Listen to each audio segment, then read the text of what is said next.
بسم الله الرحمن الرحيم يا أيها الذين آمنوا كتب عليكم الصيام كما كتب على الذين من قبلكم لعلكم تتقون أياما معدودات فمن كان منكم مريضا أو على سفر فعدة من أيام أخر وعلى الذين يطيقونه فدية طعام مسكين فمن تطوع خيرا فهو خير له وأن تصوموا خير لكم إن كنتم تعلمون شهر رمضان الذي أنزل فيه القرآن هدى للناس وبينات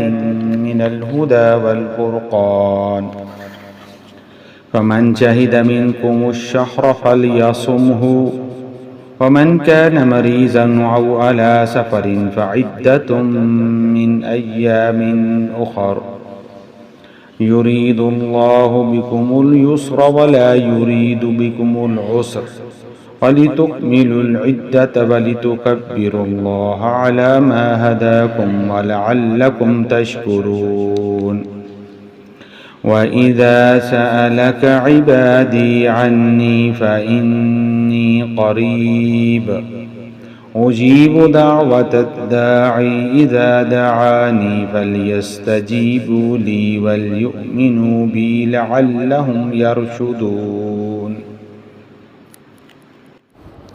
یہ سورۃ البقرہ کی آیت نمبر 183 سے 186 کا ترجمہ اور مختصر تفسیر ہے۔ اے ایمان والو، تم پر بھی روزہ رکھنا فرض کیا گیا ہے جیسا کہ فرض کیا گیا تھا تم سے پہلوں پر، تاکہ تمہارے اندر تقوی پیدا ہو جائے۔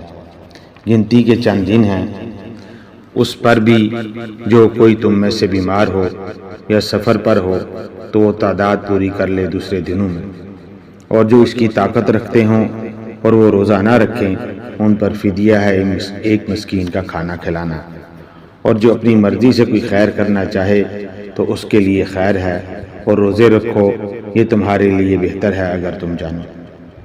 رمضان کا مہینہ وہ مہینہ ہے جس میں قرآن نازل کیا گیا لوگوں کے لیے ہدایت بنا کر، اور ہدایت اور حق و باطل کے درمیان امتیاز کی روشن دلیلوں کے ساتھ۔ تو جو کوئی بھی تم میں سے اس مہینے کو پائے یا جو شخص بھی اس مہینے میں مقیم ہو اس پر لازم ہے کہ روزے رکھے، اور جو بیمار ہو یا سفر پر ہو تو تعداد پوری کر لے دوسرے دنوں میں۔ اللہ تمہارے ساتھ آسانی چاہتے ہیں اور تمہارے ساتھ سختی نہیں چاہتا، تاکہ تم تعداد پوری کرو اور تاکہ تم بڑائی کرو اللہ کی اس پر جو ہدایت اس نے تمہیں بخشی ہے، تاکہ تم شکر کر سکو۔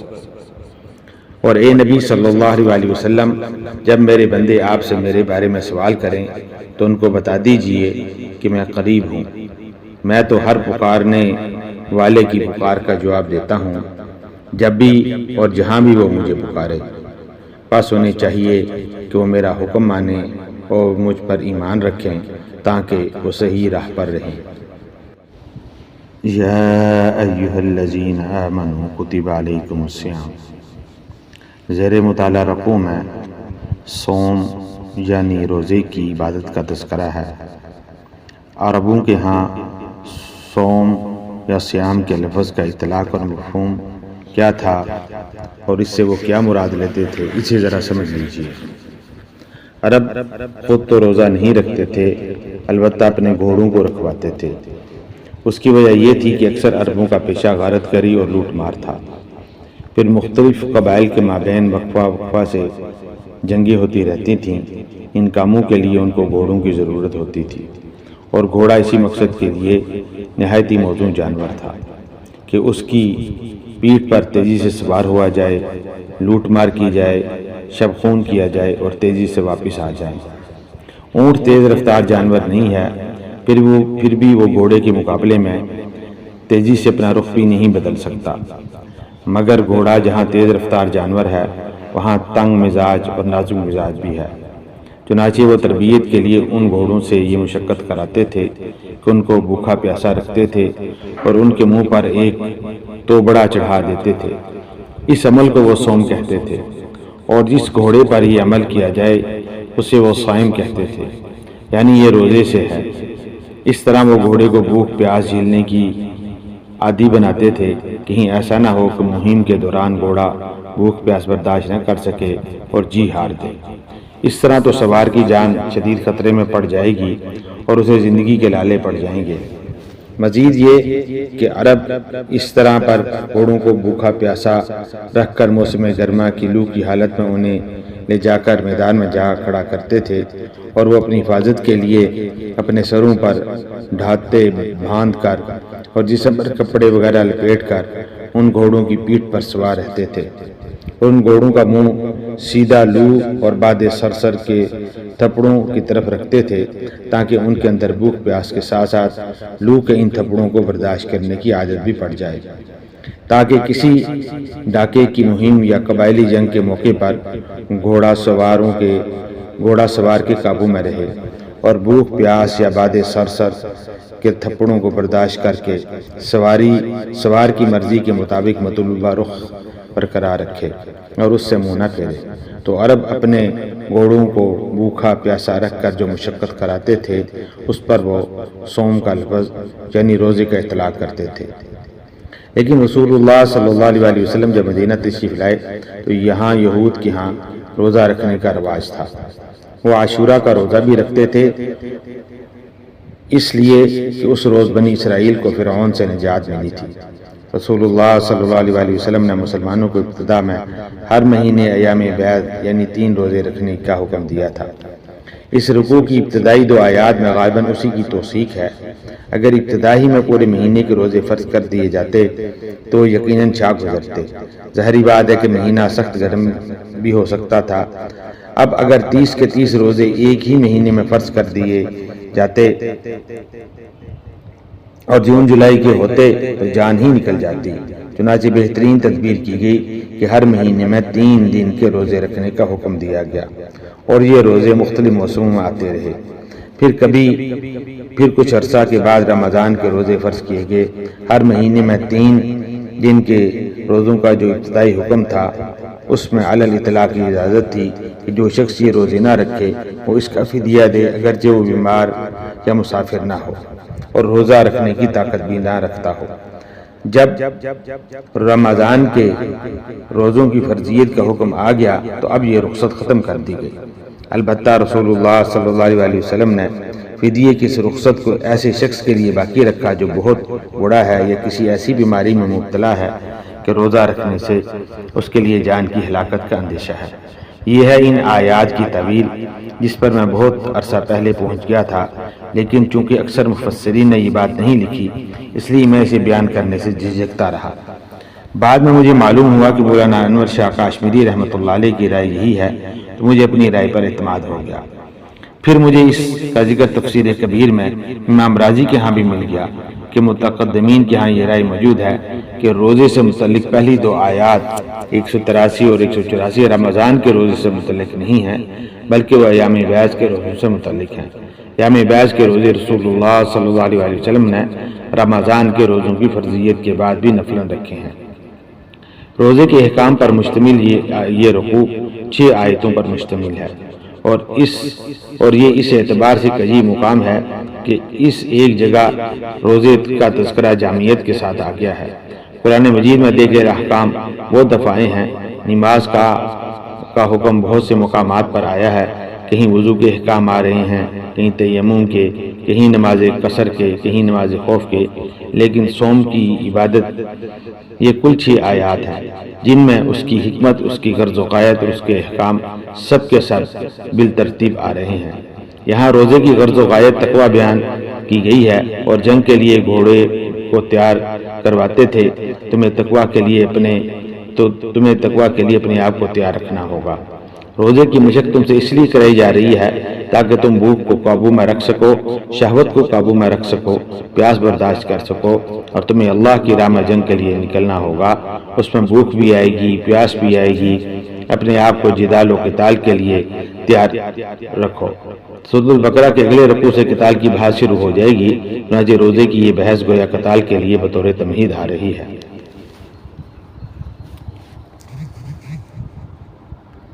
آگے ارشاد خداوندی ہے ایام معدودات۔ معدودات جمع قلت ہے جو 3 سے 9 تک کے لیے آتی ہے۔ یہ گویا اس کا ثبوت ہے کہ یہاں مہینے بھر کے روزے مراد نہیں ہیں۔ ان آیات کی تفسیر میں جیسے کہ عرض کیا گیا کہ مفسرین کے بہت سے اقوال ہیں۔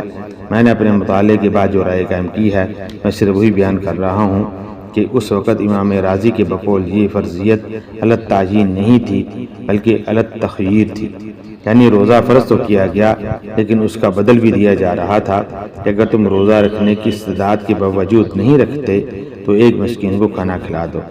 چونکہ روزے کے وہ پہلے سے عادی نہیں تھے لہٰذا انہیں تدریجاً اس کا خوگر بنایا جا رہا تھا۔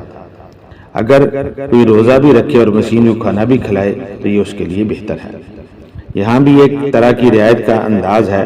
یہ 2 آیات ہیں جن میں میرے نزدیک روزے کا پہلا حکم دیا گیا ہے، جس کے تحت رسول اللہ صلی اللہ علیہ وسلم اور اہل ایمان نے ہر مہینے میں 3 دن کے روزے رکھے۔ یہ بھی ہو سکتا ہے کہ ان روزوں کا حکم رسول اللہ صلی اللہ علیہ وسلم نے اہل ایمان کو اپنے طور پر دیا ہو اور بعد میں ان آیات نے اس کی توثیق کر دی ہو۔ اب وہ آیات آ رہی ہیں جو خاص رمضان کے روزوں سے متعلق ہیں۔ ان میں 2 آیات میں روزے کی حکمت اور غرض و غایت بیان کی گئی ہے، پھر ایک طویل آیت روزے کے احکام پر مشتمل ہے اور آخر میں ایک آیت گویا لمٹس ٹیسٹ ہے۔ شہر رمضان الذی انزل فیہ القرآن۔ اس آیت کریمہ کے اندر بتایا جا رہا ہے کہ وجوب علی التخییر کا معاملہ ختم ہو گیا ہے اور وجوب علی التعیین ہو گیا ہے کہ یہ لازم ہے، یہ روزے رکھنے ہیں۔ مریضوں اور مسافروں کو دی گئی رعایت حسب سابق برقرار رکھی گئی۔ لوگ خواہ مخواہ اپنے اوپر سختیاں جھیلتے ہیں، شدید صبر کے اندر بھی روزہ رکھتے ہیں، حالانکہ اللہ تعالیٰ نے دوسرے دن میں گنتی پورا کرنے کی اجازت دی ہے۔ صلی اللہ علیہ وسلم نے ایک سفر میں صحابہ کرام کو کافی سختی سے ڈانٹا کہ جنہوں نے روزہ رکھا ہوا تھا۔ آپ صلی اللہ علیہ وسلم نے فرمایا کہ سفر میں روزہ رکھنا کوئی نیکی کا کام نہیں۔ مرض یا سفر کے دوران جو روزے چھوٹ جائیں تمہیں دوسرے دن میں ان کی تعداد پوری کرنا ہوگی۔ جو ایک رعایت تھی کہ فدیہ دے کر فارغ ہو جاؤ، اب وہ منسوخ ہو گئی ہے۔ وہ نعمت عظمیٰ جو قرآن کی شکل میں تمہیں دی گئی ہے تم اس کا شکر ادا کرو۔ وَإِذَا سَأَلَكَ عِبَادِي عَنِّي فَإِنِّي قَرِيبٌ۔ میرے نزدیک یہ دنیا میں حقوق انسانی کا سب سے بڑا منشور ہے کہ اللہ اور بندے کے درمیان کوئی فصل نہیں ہے۔ فصل اگر ہے تو وہ تمہاری اپنی خباثت ہے۔ اگر تمہاری نیت میں فساد ہے کہ حرام خوری تو کرنی ہی کرنی ہے، جب کس منہ سے اللہ سے دعا کرو گے، لہذا کسی پیر کے پاس جاؤ گے کہ آپ دعا کر دیجئے، یہ نذرانہ حاضر ہے۔ بندے اور خدا کے درمیان خود انسان کا نفس حائل ہے اور کوئی حائل نہیں۔ اجابت کے مفہوم میں کسی کی پکار کا سننا، اس کا جواب دینا اور اسے قبول کرنا، یہ تینوں چیزیں شامل ہیں، لیکن اس کے لیے ایک شرط عائد کی جا رہی ہے کہ اللہ کا حکم مانا جائے اور اس پر ایمان رکھا جائے۔ یہ ایک طرفہ بات نہیں ہے بلکہ یہ 2 طرفہ معاملہ ہے جسے ہم پڑھ چکے ہیں، وَاذْكُرُونِی أَذْكُرْكُم۔ پس تم مجھے یاد رکھو میں تمہیں یاد رکھوں گا، تم میرا شکر کرو میں تمہاری قدردانی کروں گا۔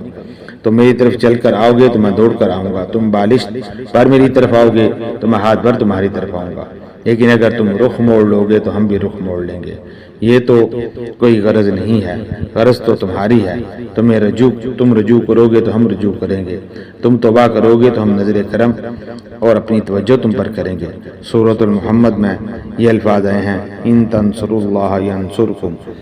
اگر تم اللہ کی مدد کرو گے تو وہ تمہاری مدد کرے گا، لیکن اگر تم اللہ کے دشمنوں کے ساتھ دوستی کرو گے اور ان کے ساتھ تمہاری ساز باز اور ان کے ساتھ کھڑے ہوگے اور قنوت نازلہ میں اللہ سے مدد مانگنے کے لیے مانگو گے تو تم سے بڑا بیوقوف کون ہو سکتا ہے۔ پہلے اللہ کی طرف اپنا رخ کرو، اللہ سے معاملات درست کرو، اس میں کوئی شرط نہیں کہ پہلے ولی کامل بن جاؤ، بلکہ اسی وقت سے خلوص نیت سے توبہ کرو، سارے پردے ہٹ جائیں گے۔